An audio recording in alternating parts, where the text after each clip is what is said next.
Hello. Do you know what? I think it's time we talked about the world's greatest chypre once again, with the occasion that I bought the Extrait. Now, a few years ago, when I filmed my in-depth review of Mitsouko, I remember that I spoke about the Extrait because I did a comparison between the eau de parfum, the Extrait, and the eau de toilette. I had a vintage miniature, and I remember I might have said that you don't need the Extrait, and it is still true. You don't need the Extrait. The Extrait is just something for the fans, for the for people who really enjoy. And this is not about Mitsouko, this is about every fragrance that also has an Extrait. If you really enjoy a fragrance, you might be interested in getting the Extrait at some point, and I did, and I'm very happy about this. I got this a long time ago. I think it's more than half a year, and I hadn't opened it until today. Today was the day that I finally opened it, and before that I took some photos of it with the seal still intact. Now I talked about this with the Voldenis Extrait. So what I'm interested in when I open these Extraits is keeping the seal as intact as possible, and I did some before and after pictures. And what you do with this is you kind of have to, now Sebastian was the one who actually taught me how to do it. You can open this seal here, and there's a knot, and then you can untie the bottle, and then you can sort of remake the knot, and I think it looks pretty enough. But enough about the crazy part of the collectible Guerlains and everything else. I think it's time we talked about this Extrait and what this Extrait is all about and how it smells, because I know how this smells, because I had a sample of it from the Guerlain store. I still have it. But a very interesting thing about Mitsouko is that from different vintages, and when I say vintage, I mean like the wine. It's about the year of production, and it's about the iteration, it's about the formulation, basically. So from formulation to formulation, Mitsouko is a bit different. So if I want to compare the formulation that I had from the sample from Guerlain, which was, I believe it was from 2018 or 2019, there are slight differences to this one, which is I'm getting sidetracked by the beautiful smell. Oh, I have to bring the box with me. Oh no, maybe it's on the bottle on the bottom. Yes, this is a 2022 bottle.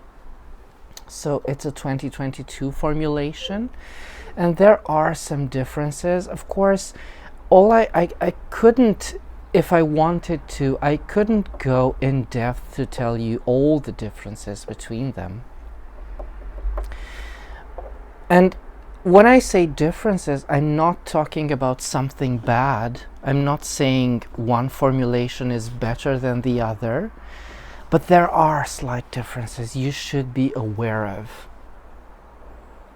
And this one, because even though there are differences, it's still Mitsouko. And this is, I think, this is the most important thing. it's still Mitsouko.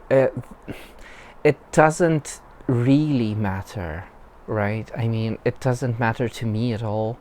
And this one, because it's a very new bottle, as I said, I just opened it today. This is very, very aldehydic. This is very peachy. This is quite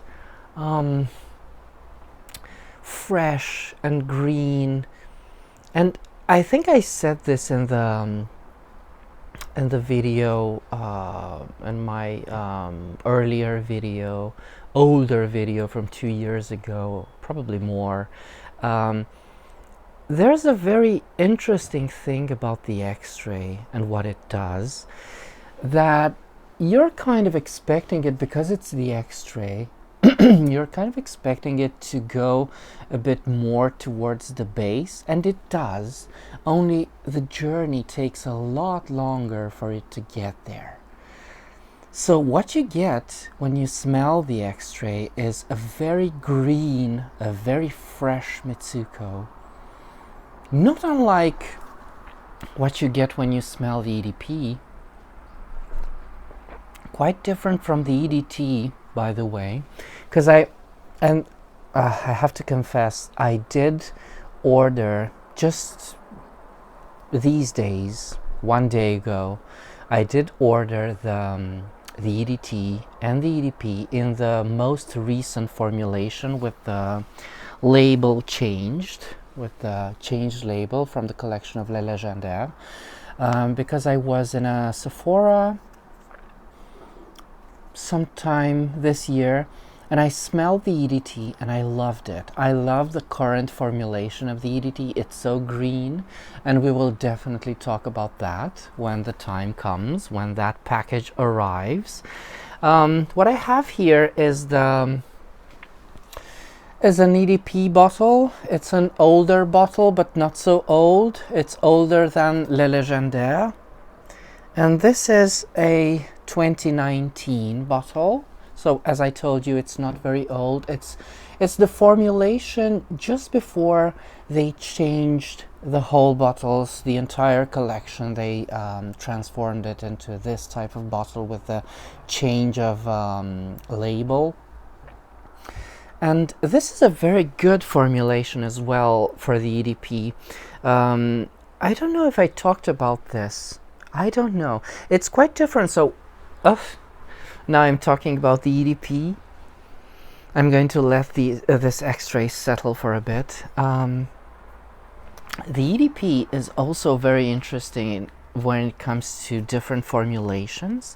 I have a 2017 bottle, and this one from 2019 is very different. Well, not strikingly so, but the the trajectory of the fragrance is a bit different, where the myrrh, which is my favorite part of Mitsouko, of the EDP, the myrrh comes on a bit faster, and it's very round and it's very pronounced. So the 2019 EDP version that I have here is more ambery. But what I smell here, because I was talking about the opening of Mitsouko, which is so gorgeous, what I smell here is the same type of aldehydic, very green, very fresh.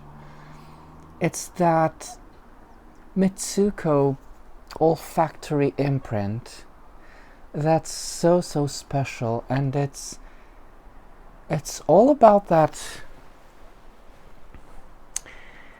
Persico, aldehyde C14, call it what you will, delta undergalactone, gamma undergalactone, as I've seen it called. I don't care. It's that olfactory imprint of Mitsouko. And if we're talking about that, we have to talk about Mitsouko's peach. So I have the X-ray again. The differences between them are quite striking. The EDP is a lot more rounded, and when I said the EDP, it has that myrrh, that resinous fullness, that balsamic note that comes a lot faster. In the extrait, it's even rounder, it's fuller, and it's of course all about the bass, all about the bass. So no surprises there. But what's interesting about this this extrait as well is how green, the impression of green, the freshness of Mitsouko, the playfulness, the joy that is Mitsouko. You can kind of it's a lot more unadulterated in the extrait, because you can also feel the flowers a lot more. The extrait is a lot more floral. It's a lot more rosy. It's a rosy peach. And again, I had this person comment at some time about the peach of Mitsouko, and I think this is one of the most senile comments I've ever gotten, because, you know, I think I've always made myself clear about the peach of Mitsouko, because there's a lot of things to say when it comes to this peach, because it's not a hyper-realistic peach, right? It's only mildly fruity. It's more abstract. It's a very abstract peach. Because my mom wore Mitsouko a few days ago. This is actually her bottle. The EDP. And she wore it, and she was approaching me. It was outside. It was right here where we are. It was outside, and I felt her fragrance. But I didn't know it was Mitsouko. I felt a very powerful wild strawberry smell, and it's so interesting because as she approached me, when she was near enough for me to tell that it was actually Mitsouko I was smelling, I had no idea. So it is very interesting, that peach note, and it's not 100% peach. And I think I made this clear every time. It's fruity, it's abstract, and it kind of, because it's a rosy peach, it kind of plays this little hide and seek game with your nose, where you can't tell what it is. I only say it's peach because I know this about Mitsouko. I know this about aldehyde C14. I know this about Persicle. This is why they call them. But if I were to smell this and give a name to it right now, I have no idea if I would go with peach, with the whole thing that Mitsouko is, right? Because it's very woody. It has that old cupboard smell. I think I said this as well. Very woody. The vetiver is here as well. It's very interesting. I don't know if I would have gone with the peach. If any of you have any idea, please let me know. What would you have called this smell? Because this, as I said, it's so joyful, it's youthful, it's...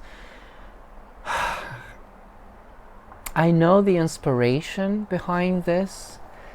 I know I don't want to talk about le japonisme again, but I find that it's very aptly created with that image in mind. Le japonisme, I don't know, it's definitely something else. So if you've never smelled Mitsouko, and if you see that peach note, and if you're thinking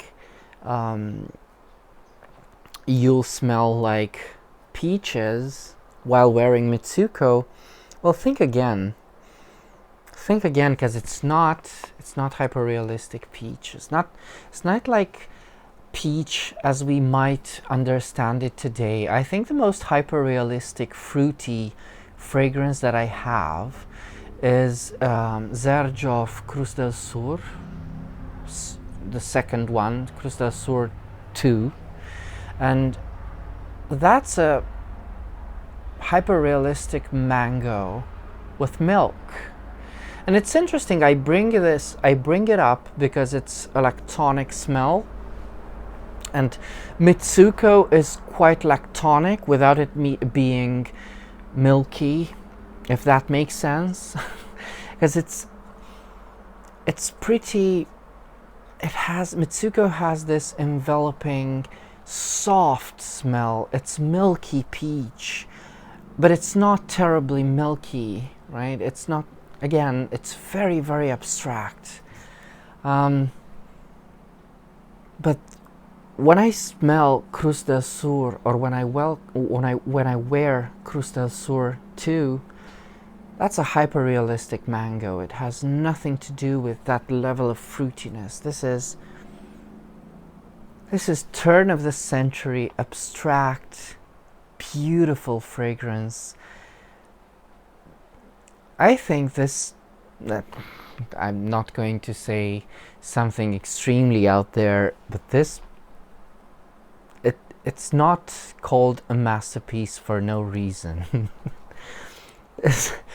This has to be Jacques Guerlain's masterpiece, along with several others. This is so ethereal, so difficult to explain to somebody how Mitsouko smells, but because we lack, and we don't have the means to convey this very unique smell, we say peach, right? It smells like peaches, abstract peach, rosy peach, if you will. So the extrait is a lot more flowery, it's a lot more rosy. Even the jasmine and even the ylang are more present, and this makes the peach even greener, even fresher, and even more difficult to define. I love it. I just have no words when I feel like I'm really in the presence of greatness when I smell Mitsouko.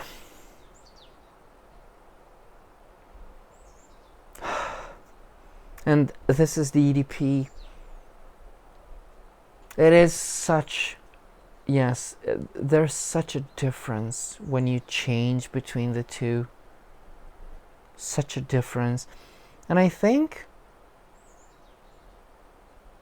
that this formulation of Mitsouko, this 2019 EDP, is a lot, because this is why I got the wild strawberry note in this. It's a lot fresher. It's a lot more on the on the contrasting side of the chypre, right? Because this is the world's most famous, I think. It's the world most famous chypre. And it's so interesting to find these differences between them. This is more contrasting between the green,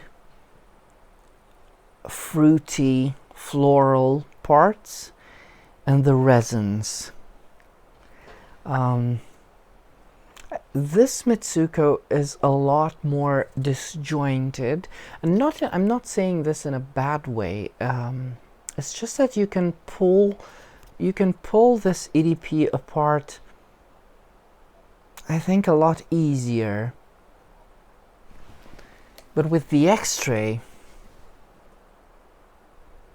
this just comes as a whole. This Extrait is very, very rounded. And it's like, of course, it's like you're smelling the heart of Mitsouko. You're smelling the idea, the main idea behind what this fragrance is all about. And it's so beautiful. Again, I have to bring out this bottle. It's so beautiful when you wear this, because I do this as well with L'Heure Bleue, because I got all the extraits. We'll talk about that in a moment. It's so beautiful to wear this because you dab it just a bit, and it's not a very powerful scent in the terms that it has very good sillage and it has beautiful staying power, but it's lazier. It's lazier than the EDP and the EDT in the sense that it projects very well for the first, I don't know, maybe hour, and then it's closer to the skin, and it's just a cocoon of Mitsouko that you have just for yourself. It's very interesting, but even so, I would say that Mitsouko is one of the most delicate smells that you can find out there. It's one of the most delicate smells I've ever come across. It's like lace, very delicate craft, almost see-through, very transparent, very translucid, very. I'm just amazed how this was possible in a fragrance. In a fragrance that's otherwise pretty corporeal, and as I said, it's pretty ambery, it's pretty resinous. It is a chypre, it's a powerful resinous chypre. So I got the extraits, and at some point I will have to film all of them, because I only filmed Vol de Nuit, and I'm filming Mitsouko now, and I will have to film Jiki and L'Heure Bleue as well. And the last extrait I will have to purchase, because sadly this is the only one that's available, is Shalimar. I only have a very small miniature of the extrait, and I will have to purchase it at some point. But the extraits, the fate of the extraits is unknown. I don't know what they're doing right now. I told a lie. So the fate of the extraits in these bottles, in their original bottles, is unknown. I don't know what they're doing. You can still find all of the extraits, and this means Mitsouko, L'Heure Bleue, Vol de Nuit, Shalimar, and Shalimar, you can still find it in its original bottle. And Jiki, you can find them in the Abbey bottle, because their fate in their original bottles is unknown. I don't know what they're thinking. And recently, well, not recently, but a few weeks ago, I saw a photo. There's a rumor, but it's pretty much confirmed. They will launch for the La Relamatière line 50 milliliter extraits, which they will be sold for 600 euros, which, if you ask me, it's absurd. With extraits, with all the, I don't know how they will do it, but they are called something like Iris Pallida. Of course, I went for the iris. This is what I remembered. It's their most treasured ingredients, and it is the ingredients of the Guerlain is the main. They will follow the main notes for the Guerlain, and they have Jasmin grandiflorum. I don't know, Rosa centifolia. I will have to search.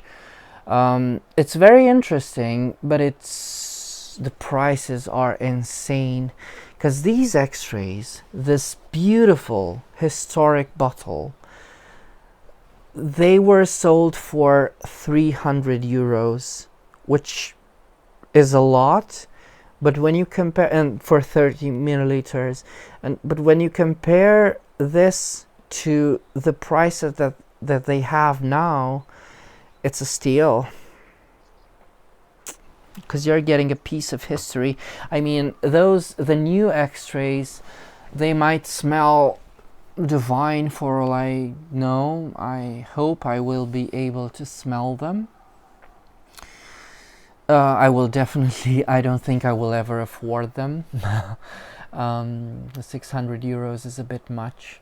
But yeah, that's it. So this is why I had to maybe accelerate, because I saw that on the websites the extraits were disappearing, even as early as a year and a half ago. Yeah, they were starting to disappear, and I thought, no, I have to have them somehow, because these will be rarer and rarer, and it's a shame. So I'm glad I was able to talk to you about Mitsouko in extrait form. It's very interesting, because as far as green fragrances go, I think Mitsouko is one of the best. I mean, definitely it's one of the greatest green scents out there. But I also got Cristal from Chanel, which is sadly discontinued. I got the EDP, and I hope that one of these days I will be able to film my impressions on it, because this is another green scent that's very much worth talking about. And also, I think that Mitsouko, this is, 1919. This is 104 years old today. Well, not today, but this year. And I think Mitsouko is timeless. And I think whether it's the vintage or the current formulation, for me, this really doesn't matter quite at all. I think Mitsouko is timeless. I think Mitsouko will be here. Well, hopefully it will be here if the folks at Guerlain know what's good for them. But this is truly a scent for forever. It doesn't smell old. If somebody asks me if Mitsouko smells old, I will tell them you smell old. Nothing smells old. What does that even mean? Mitsouko smells forever young. Mitsouko smells, it's forever joyful. Yeah. Okay. So I hope you will enjoy watching this, as I definitely enjoyed filming this. And if you have any other questions, do leave them to me in the comments below. And until next time, remember, fragrance creates memories, and may yours be happy.